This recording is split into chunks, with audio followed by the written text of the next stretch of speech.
بہرحال ایک بہت اہم کام کے لیے ہم لوگ یہاں جمع ہیں. اللہ تعالیٰ اس کو ہم سب کے لیے نجات کے ذریعہ بنا دے, دنیا میں عافیت کے ذریعہ بنا دے, اور اللہ تعالیٰ اسی طرح آخرت کے کاموں کی فکر ہم سب کو عافیت کے ساتھ عطا فرما دے. اللہ تعالیٰ اپنے سب بندوں کو آخرت میں نجات دینا چاہتے ہیں. علماء نے لکھا ہے کہ اللہ تعالیٰ نے جہنم کو مشرکین اور کفار کے لیے بنائی ہے, اور ایمان والوں کے لیے اللہ نے جنت کو بنایا ہے. اور کل قیامت کو اللہ تعالیٰ ایمان والوں کو بہانے سے معاف کر کے جنت میں داخل کریں گے. اسی لیے علماء نے لکھا ہے کہ کسی بھی شخص کو دیکھ کر کے اس کو حقارت کی نگاہ سے نہیں دیکھنا چاہیے. اللہ کے ہاں کس کا کیا مقام اور مرتبہ ہم نہیں جانتے, کون مقبول ہے کون مردود ہم نہیں سمجھ سکتے. بظاہر استاد سامنے بیٹھا ہوتا ہے, شاگرد ان کے سامنے ہوتا ہے, لیکن دونوں میں کس کا کیا مقام ہے. بظاہر یہ مقام ہے, یہ استاد ہیں, یہ شاگرد ہیں, دنیا میں یہ درجہ ہے, لیکن آخرت میں مقبول کون ہے کوئی نہیں بتا سکتا. اس بنیاد پر ہر آدمی کو ہر ایک کا اکرام اور عزت کرنا چاہیے, اور حسن ظن رکھنا چاہیے. ہو سکتا ہے یہی حسن ظن ہماری نجات کے ذریعہ بن جائے. تو اللہ تعالیٰ کل قیامت کے میدان میں بہانے سے معاف کریں گے, سب کو جنت میں داخل کریں گے. روایات میں آتا ہے کل قیامت کو اللہ تعالیٰ اپنے دو بندوں کو بلائیں گے اور دونوں سے کہیں گے دونوں جہنم میں چلے جاؤ. ایک جلدی جلدی جائے گا اور ایک دھیرے دھیرے جائے گا. اللہ تعالیٰ دونوں کو بلائیں گے, میں نے دونوں کو جہنم میں جانے کے لیے کہا ہے, تم کیوں جلدی جلدی جا رہے ہو؟ تو کہے گا اللہ دنیا میں تو ہمیشہ آپ کی نافرمانی کرتا رہا, آپ کی بات کبھی نہیں مانا, آپ کی اطاعت و فرم و برداری میں نے نہیں کی, جس کی بنا پر آپ نے کہا کہ جہنم لے جا. لیکن آج آپ نے حکم دیا ہے, آپ کی اطاعت و فرما برداری کو پورا کرنے کے مقصد سے میں جلدی جلدی جا رہا ہوں کہ دنیا میں تو نافرمانی کیا, اب یہاں اللہ نے حکم دیا اس کو پورا کرنا. اسی کے ساتھ ساتھ اس سے اللہ پوچھیں گے جو دھیرے دھیرے جا رہا تھا کہ بندے کو تم دھیرے دھیرے جا رہے, تو کہیں گے اللہ آپ کی ذات جہاں جبار ہے, قہار ہے, تو آپ تو رحمان و رحیم بھی ہیں, ابھی آپ غصے میں ہیں, ہو سکتا آپ کو رہی صفت رحمانیت غالب آ گئی, رحیمیت غالب آ گئی, تو آپ اس سے کہیں گے چل ٹھیک ہے جنت میں داخل ہو جائے. اللہ تعالیٰ دونوں بندوں سے کہیں گے تجھ کو میری اطاعت و فرما برداری یاد آئی اور تجھ کو میری صفت رحمانیت یاد آئی, جاؤ دونوں کی میں نے مغفرت کی, دونوں جنت میں داخل ہو جائے. اللہ کا نظام بڑا عجیب ہوگا وہاں پر. ایک روایت میں آتا ہے کل قیامت میں ایک بندہ ایسا بھی ہوگا جس کے پاس سب نیکیاں ہوں گی لیکن ایک نیکی کم پڑ جائے گی. اس کا ترازو کا پلہ جھکنے کے لیے اللہ اس سے کہیں گے بندے جا کسی سے ایک نیکی لے کر کے آ جا, تیرا پلہ جھک جائے تو اس کو جنت میں داخل کر دیں گے. اللہ کے علم میں ساری باتیں ہوں گی. وہ بندہ حشر کے میدان میں جائے گا, تلاش کرے گا, تو اس کو وہ بندہ مل جائے گا جس کے پاس سب گناہ ہوں گے صرف ایک نیکی ہو. وہاں پہنچے گا, وہ کہے گا کہ دیکھ میرا ایسا معاملہ ہے, مجھ کو صرف ایک نیکی کی کمی ہے. اس کے دل میں اللہ یہ خیال ڈالیں گے سب گناہ ہی گناہ ہے, ایک نیکی میری تو بگڑی, اس بیچارے کی بننے والی اس کی بن جائے, تو ایک نیکی اٹھا کر اس کو دے دے گا. وہ خوشی خوشی اللہ کے دربار میں آئے گا. اللہ کہیں گے بندے پہلے یہ بتا تجھ کو یہاں پر اس مقام پر جہاں نفسا نفسی کا عالم ہے تجھ کو نیکی دیا کس نے, جا اس کو لے کر کے. وہ بندہ آئے گا, اس کو لے کر جائے گا. اللہ پوچھیں گے بندے کہ تجھ کو جنت میں جانے کا شوق نہیں؟ کہے کہ اللہ جنت میں جانے کی تو بہت طلب ہے, لیکن میرے اعمال ایسے نہیں ہیں کہ میں جنت میں جا سکوں. اللہ کہیں گے سخی میری ذات ہے, سب سے بڑا سخی میں ہوں, اور تو نے ایسی جگہ پر سخاوت کی ہے جہاں پر صرف میری سخاوت ہے. جب میں نے تیری بھی مغفرت کر دی, اس کی بھی مغفرت کر دی, دونوں جنت میں داخل ہو گئے. ایک روایت میں آتا ہے, بلکہ اس روایت کے بیان کرنے کے بعد سرکار دو عالم صلی اللہ علیہ وسلم مسکرا دیے تھے. ایک بندہ ہوگا اس کی کوئی نیکی اللہ کو پسند آ چکی ہوگی.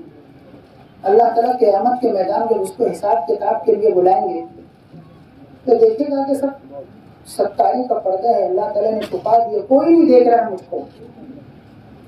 اللہ اس سے کہیں گے بندے دیکھ، کوئی دیکھنے والا نہیں ہے، دنیا میں تجھ سے کیا کوتاہی ہے ہمیں سب بتا دے. تو کہے کہ اللہ میں کچھ نہیں کیا. اللہ کہیں گے دیکھ، کوئی دیکھنے والا نہیں ہے، بتا دے. روایت میں آتا ہے کہ کل قیامت کو اللہ تعالیٰ منہ پر تالا لگا دیں گے. اليوم نختم على افواههم وتكلمنا ايديهم وتشهد ارجلهم بما كانوا يكسبون. اس کے منہ پر تالا ہوگا، اس کے ہاتھ بولنے لگیں گے، اس کے پیر بولنے لگیں گے. جب وہ دیکھے گا سب گواہی دے رہے ہیں کہ اللہ بس گنا رہا ہوں. اب اپنے چھوٹے چھوٹے گناہ گنانا شروع کرے گا. اللہ فرشتوں سے کہیں گے فرشتوں اس بندے نے میرے سامنے اپنے گناہوں کا اقرار کیا ہے اور اقراری مجرم مجھ کو بہت پسند ہے، اس نے جتنے گناہ گنائے ہیں اس کے بدلے میں نیکیاں دے دو. تو بردستہ کہے گے اللہ بھی بڑے بڑے باقی ہے.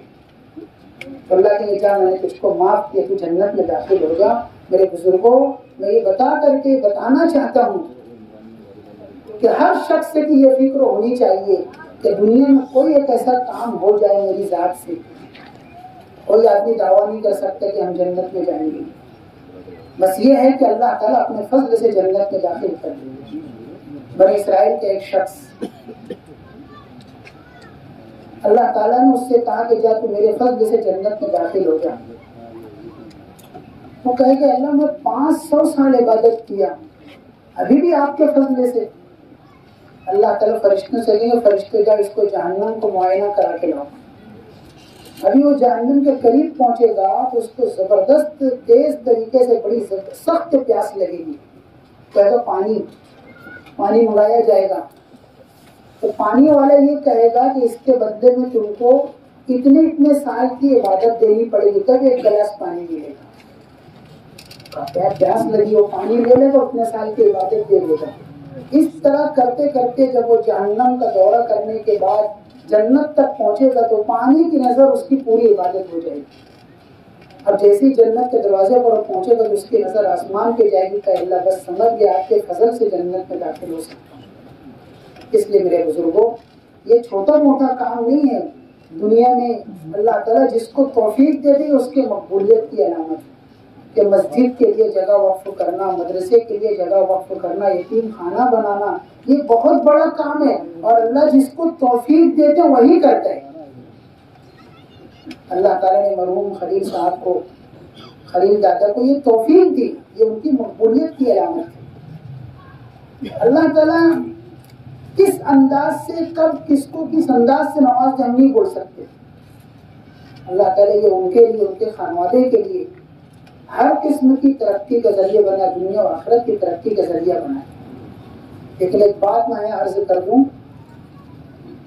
کہ جہاں مسجد کا معاملہ ایک بہت نازک ہے، مدرسے کا معاملہ نازک ہے، یتیم خانے کا نظام اس سے کہیں زیادہ نازک ہے. اس کے لیے ایک بہت گہرے علم کی ضرورت ہے. ہم یتیم خانہ کو اس کا نظام تو چلائیں لیکن اہل علم کے مشورے سے اور وہ مجھے نظام بتاؤ، اس نظام کے تحت چلائیں. اس لیے کہ یتیم کے مال کے سلسلے میں قرآن نے کہا ہے ان الذین یأکلون اموال الیتامی ظلما انما یأکلون فی بطونہم نارا وسیصلون سعیرا. کہ یتیم کا تھوڑا بھی مال اگر ہمارے پیٹ میں جا رہا ہے تو گویا کہ ہم جہنم کی آگ کو اپنے پیٹ میں ڈال رہے ہیں.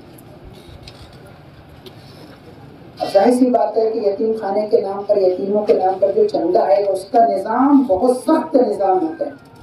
ذرہ برابر ایک پیسہ ادھر سے ادھر نہیں ہونا چاہیے، اس لیے کوئی یتیم کے نام پر آئے. بہت ہی نازک کام ہے، اس میں علماء کی ضرورت ہے. میری ایک دوسری گزارش یہ ہوگی خانوادے محمد شفیع صاحب لوگوں کو کہ جہاں وہ اس میں یہاں یتیم خانے کا نظام چلا رہے ہیں، اسی کے ساتھ ساتھ اس میں آس پاس کی بچیوں کے لیے دینی تعلیم کا نظام بھی جاری کریں. یہ اس وقت کی بہت بڑی ضرورت ہے. جبھی میں نے اپنے چند ساتھیوں کو بلا کر کے رائے دی ہے تب اسکولوں پر، جہاں مدارس پر دن بدن آفت آتی جا رہی ہے، مدارس اسکولوں پر بھی آ رہی ہے. اور آج ہمارے بچے اسکولوں میں جانے کے بعد 5 7 سال 10 سال پڑھنے کے بعد بھی ان میں صلاحیت بھی پیدا ہوتی جو پہلے کے لوگوں کے 1-2 سال میں ہو جاتی تھی. ایک پارٹی اور پین کے ذریعے اچھی اردو پڑھنے لکھنے والے بن جاتے. آج ہم لوگ امتحان دینے کے لیے بیٹھتے ہیں، مدرسے میں داخلے کے لیے آتے ہیں، یہ 10ویں پاس ہے لیکن اپنا نام ڈھنگ سے نہیں لکھ سکتے۔ دن بدن تعلیمی نظام خراب ہوتا جا رہا ہے۔ تو میں نے اپنے چند ساتھیوں کو بلا کر کے یہ مشورہ دیا ہے، آپ لوگ مل کر کے ایک ایسی اسکول قائم کریں جس میں نصاب تو وہی ہو جو ہندوستان کے لوگوں نے بنایا اسکول کا نظام، لیکن اس کے چلانے والے آپ لوگ ان کی نگرانی کرے، پڑھانے کے لیے علماء کرام کو لگایا جائے۔ اس لیے کہ الحمدللہ مدارس میں آج بھی وہ نظام ہے جو شروع سے چلا ہے، بالکل سادگی کے ساتھ تعلیم دی جاتی ہے۔ آج اسکولوں کا نظام اور نصاب دن بدن بڑھتا جا رہا ہے اور صلاحیتیں کم ہوتی جا رہی ہیں۔ مدارس وہی چھوٹا موٹا نظام ہے، نصاب ہے، لیکن صلاحیتیں اللہ تعالیٰ دیتے ہیں۔ اور میں نے علماء کی رائے اس لیے دی ہے، اللہ تعالیٰ نے ان کو قناعت کی دولت دی ہے، ایک تھوڑی تنخواہوں پہ بھی کام کرنا جانتے ہیں۔ ہر اسکول کے لوگوں کی تنخواہیں بڑی اعلیٰ ہوتی ہے، ٹھیک ہے، لیکن وہ بچے تیار کیوں نہیں، ہمارا سوال ہے۔ اس لیے میری گزارش یہ ہے کہ دارالیتامہ میں جہاں ہم یتیم بچیوں کا نظام رکھیں تو آس پاس کی بچیوں کے دینی تعلیم کا پورا نظام رکھیں، اسی کے ساتھ ساتھ بچیوں کے لیے عصری تعلیم کا بھی پورا نظام رکھیں تاکہ یہ مجموعہ ہو جائے، یہاں سے قوم کے بچیاں اچھی تعلیم، اچھی تربیت، اچھے فنون سیکھ کر کے جائیں، اور یہ سب کا سب انشاءاللہ جناب مرحوم خلیل صاحب کی نجات کا ذریعہ بنے گا، ان کے نامہ اعمال میں ثواب کا ذریعہ بنے گا۔ یہ ایک بہت بڑے نظام ہے، مبارکبادی پیش کرتا ہوں، اللہ تعالیٰ صحیح ڈھنگ سے اس نظام کے چلانے کی توفیق عطا فرمائے، قبول فرمائے۔ دوبارہ پھر مبارکبادی دینے کے بعد یہی کہوں گا، علماء کرام نے جو رائے دی ہے اس پر نظر رکھیں، لیکن جو اپنی رائے ہے اس سلسلے میں رائے مشورہ کریں اور نظام کو علماء کرام کی سرپرستی میں چلانے کی کوشش کریں، انشاءاللہ بہت برکت ہوگی، کیونکہ نبی اکرم صلی اللہ علیہ وسلم نے ارشاد فرمایا کہ یتیموں کی سرپرستی کرنے والا جنت میں ایسے ہی ہوگا جیسے یہ دو انگلی ہیں، انا وکافل الیتیم کہاتین فی الجنہ، کہ میں اور یتیم کی کفالت کرنے والا جنت میں ایسے ہوں گے جیسے یہ دونوں انگلیاں ہیں۔ کہ یتیم کی کفالت کرنے والوں کے بارے میں حدیث میں بڑی فضیلت ہے، ظاہر سی بات ہے وہ فضیلت ہم کو حاصل ہوگی، ہم سب شرکت کرنے والی بھی نیت کریں، ہم بھی انشاءاللہ اپنی زندگی میں اس طرح کا کوئی نہ کوئی نظام بنائیں گے اور دین کے لیے آخرت کے کوئی فکر کریں گے۔ اللہ تعالیٰ ہمارے عمل کو قبول فرما لے اور اس کو ہم سب کی نجات کا ذریعہ بنا دے۔ وآخر دعوانا الحمد۔